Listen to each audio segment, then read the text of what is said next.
J'ai posé ma plaque à Katamon, à Jérusalem, et que tu m'aurais dit à 13 ans, quand j'étais interne en réanimation à Bichat, que j'allais dans 13 ans poser ma plaque de médecin généraliste à Jérusalem. «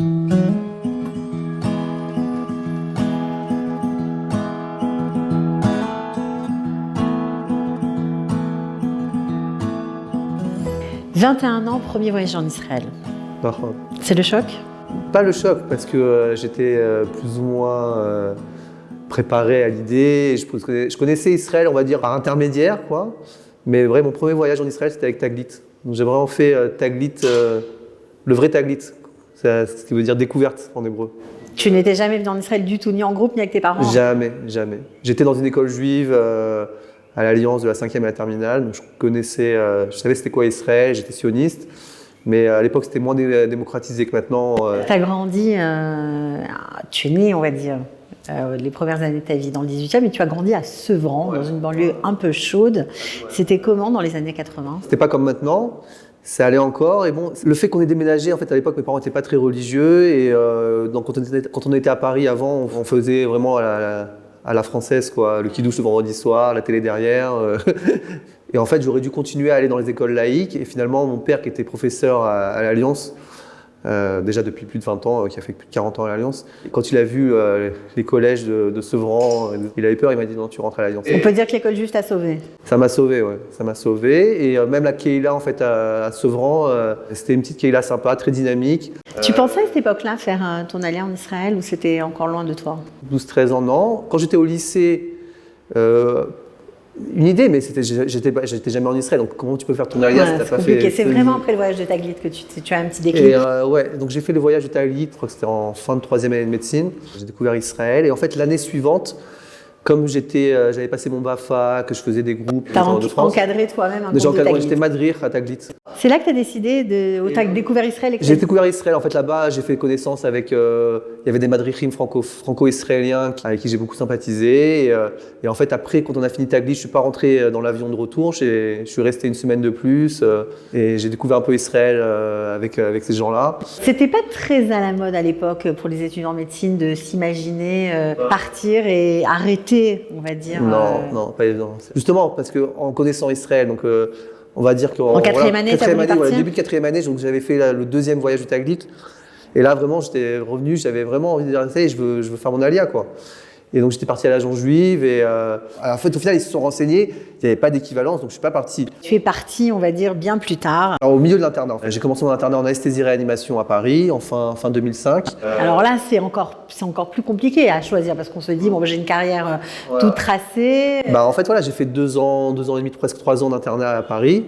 Mais j'ai pas fui la France. T'es pas parti à cause de l'antisémitisme ? Non, pas à cause de l'antisémitisme. Il y avait un peu, surtout par rapport à ton identité juive. Pourquoi moi je me sentais bien en Israël ? Je me sentais un juif libre, j'étais pratiquant. C'était pas à réfléchir à 2 fois avant de mettre ta kippa. La place naturelle. Voilà, la place naturelle. Donc c'est vraiment, je pense, par sionisme que je suis parti. J'étais pas en danger, j'étais bien. T'es parti par choix. À ce moment-là, pourquoi je suis parti ? Parce que je voyais aussi, en fait, autour de moi, j'avais des amis, j'avais 28 ans, presque 29. J'avais des amis qui se mariaient, qui commençaient à avoir des enfants, tout ça, qui commençaient à s'installer vraiment en France, dans la vie active. Et je pense que c'est beaucoup plus compliqué, et je le vois actuellement, pour des gens qui ont déjà des enfants. Tu t'es dit, si je commence, si je m'installe, que je finis mon internat, que je commence à bien gagner ma vie, parce que aussi l'argent, des fois, te retient. Quand on a beaucoup, en fait, t'es retenu, c'est pas évident. En fait, j'avais passé ma thèse, donc j'avais mon doctorat. Alors que normalement les gens passent leur thèse en fin d'internat, moi j'avais passé ma thèse, donc j'avais le titre de médecin. J'avais la reconnaissance de mes études du conseil scientifique, j'avais la reconnaissance en Israël. J'avais une place qui m'attendait à l'hôpital Hadassah. J'avais rencontré 1 an avant le chef de service, professeur Weissman de Hadassah. Je suis parti un peu à la cool au début, quoi.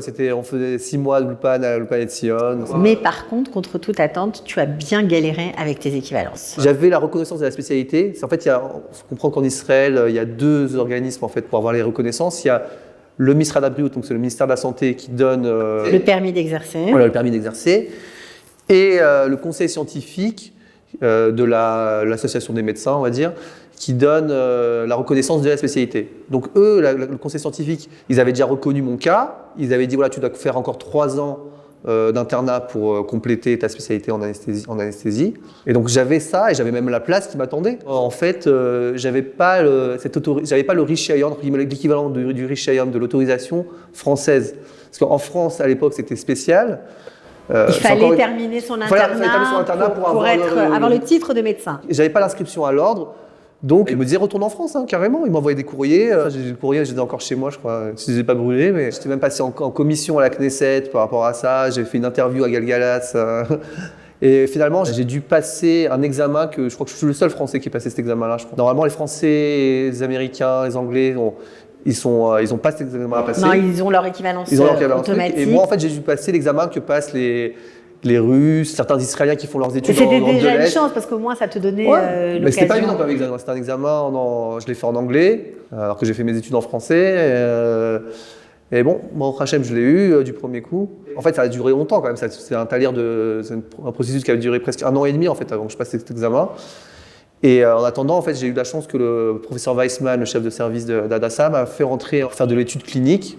Donc ça m'a mis un pied dans l'hôpital, j'étais à l'hôpital tous les jours et j'ai fait... Ça c'était une grande aide, j'imagine. Ça m'a été une grande aide, c'était intéressant, mais c'était vraiment, au niveau de la Parnassa, quoi. J'ai pu gagner de l'argent et puis j'ai pu commencer un peu à travailler, à être dans le milieu de l'hôpital en Israël. Bon, c'était un mal pour un bien, entre guillemets. Alors, tu devais être anesthésiste. Voilà. Aujourd'hui, tu n'es pas anesthésiste, tu es médecin généraliste.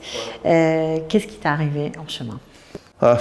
Voilà, encore, ça c'est une autre histoire en fait. La mois de Sukkot de l'année 2010, donc septembre 2010, j'ai eu un accident, je suis tombé dans les montagnes de la mer Morte, 3 mètres de hauteur, j'ai eu une double fracture ouverte à la cheville, j'étais transporté en hélicoptère à l'hôpital Soroka. J'ai pas été très bien soigné, il y a eu des complications.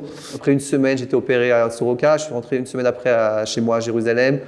2 jours après que je sois rentré, je suis retourné à l'hôpital. J'étais à Hadassah pendant 1 mois et demi hospitalisé. J'ai eu une dizaine d'opérations jusqu'à qu'au final, ils m'ont fait une grosse opération pour enlever l'os qui était infecté, refusionner les os de la cheville, une autre opération pour rallonger la jambe pour regagner les 5 cm que j'avais perdus. Donc ça, c'était un long processus. Et bon, mais dans Hachem, j'ai ma jambe encore, je peux marcher, je peux même... Maintenant, je commence un peu à courir, mais maintenant, je me suis repris le sport ces dernières années. Bon, on imagine que ça a dû bouleverser toute ta vie, mais c'est ça qui a fait qu'aujourd'hui, tu n'as pas choisi d'être anesthésiste. Non, parce qu'en fait, que j'ai repris vraiment l'anesthésie, que j'étais au bloc opératoire, les gardes, la réanimation, les gardes en maternité, il fallait faire les péridurales toute la nuit, tout ça. J'ai vu que c'était trop dur physiquement. Et il me restait encore, en fait, il me restait presque 1 an et demi d'internat pour finir, pour vraiment compléter la maquette.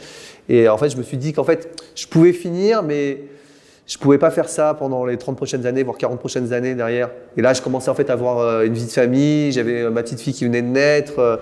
Je rentrais chez moi, j'étais très nerveux, très fatigué, tout ça. Donc j'ai dit, voilà, il faut que je fasse autre chose. C'était difficile de prendre cette décision. C'était difficile, mais bon, c'était la meilleure chose que j'avais à faire, je pense, même a posteriori, quoi. Tu as travaillé aussi en tant que médecin, après tout ça, dans l'éducation spécialisée. Comment ça t'est arrivé ? Un peu par hasard, en fait, quand j'ai arrêté l'anesthésie, je voulais faire une équivalence pour Henri Fouad Mishpacha. Donc, en attendant d'avoir cette équivalence-là, de médecin de famille, j'ai trouvé une boîte qui fournissait le service au ministère de l'Éducation pour être médecin conseil dans les écoles d'éducation spécialisée. C'était un nouveau monde pour toi ?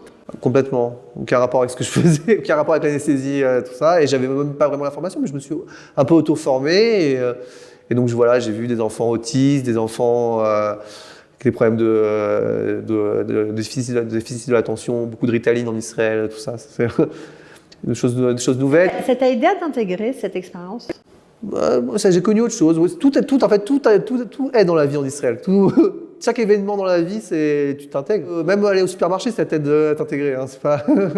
Tu as bien sûr fait ça pendant un temps. Après, tu as été accepté en tant que médecin. Voilà. Tu as pu rentrer à la Coupe-Patrolim par on va dire... Pareil, ouais, parce que j'ai voulu... un coup de chance aussi. Coup de chance. Ouais, j'ai voulu en fait aller faire les choses dans l'ordre et avoir une vraie équivalence de médecin de famille. Donc là, le conseil scientifique, par contre, ils ne m'ont pas aidé. Ils voulaient que je refasse quasiment tout en internat. J'étais déjà marié avec des enfants. Ça veut dire qu'il ne faut pas forcément, je pense à d'autres médecins à qui pour arriver des déconvenus pareils, il faut se battre, quoi. Ouais, il faut se battre, quoi. Qu'est-ce qu'on se dit justement à cette période? Parce que toi, moi, voilà, avec toutes les galères que tu as eues, j'imagine que tes copains médecins étaient déjà installés en France. On se dit quoi quand on est ici, qu'on ne sait même pas finalement comment les choses vont tourner? Et moi, il y a des moments quand même de down, ouais, exactement. Mais justement, heureusement, j'avais fait ça sans les enfants, que j'étais pas marié, pas des trucs, et que bon, au final, après, quand même, quand j'ai arrêté l'internat, j'étais déjà marié avec les enfants, mais bon, j'avais quand même mon riche ailleurs, donc j'ai pu travailler, j'ai pu avoir une parnassa. Et bon, au Hachem, j'ai réussi à rentrer à la Coupat Cholim en tant que Rofé Klali, en tant que médecin généraliste, alors pas médecin de famille, mais en fait, c'était pareil, quoi, au final. Pour un jeune médecin, il réclame d'avoir la spécialisation. Pour les anciens médecins, des gens qui ont fait l'ALIA il y a 20-30 ans, comme ils étaient aussi médecins généralistes de France. Donc, tu es rentré dans la brèche. Ça fait à peu près 13 ans, tout ça? Comme mon activité de médecin généraliste à la Coupa prenait beaucoup d'ampleur, j'ai arrêté les écoles. J'ai continué, j'ai fait que la Coupa Trolim. Et en fait, bon, comme ces dernières années, j'avais des demandes de gens, des touristes, des gens qui n'ont pas de Coupa Trolim, qui venaient une fois me voir à la Coupa et je ne pouvais pas les recevoir à la Coupa parce que j'avais pas le droit en fait.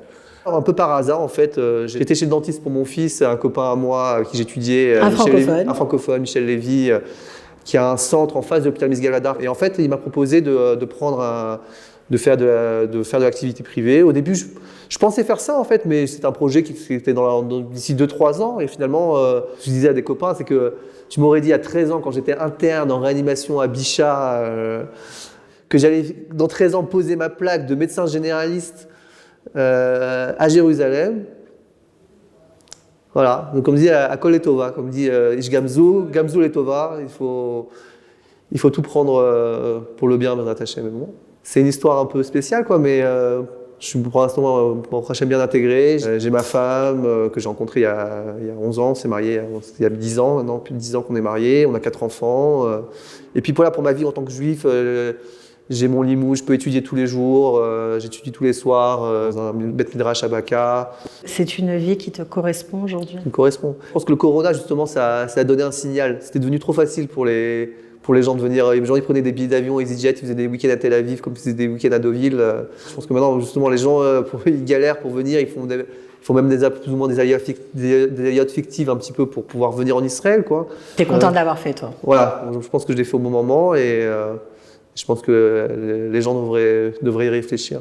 Et justement, j'ai des amis qui étaient avec moi, étudiants, des très bons amis qui ont fait leur alia avant le corona, certains aussi maintenant après le corona, qui ont fait cette alia justement que j'appréhendais justement de faire l'alia avec les enfants, la famille, une carrière commencée. Bon là, voilà, tu as échappé à ça. Voilà, j'ai échappé à ça.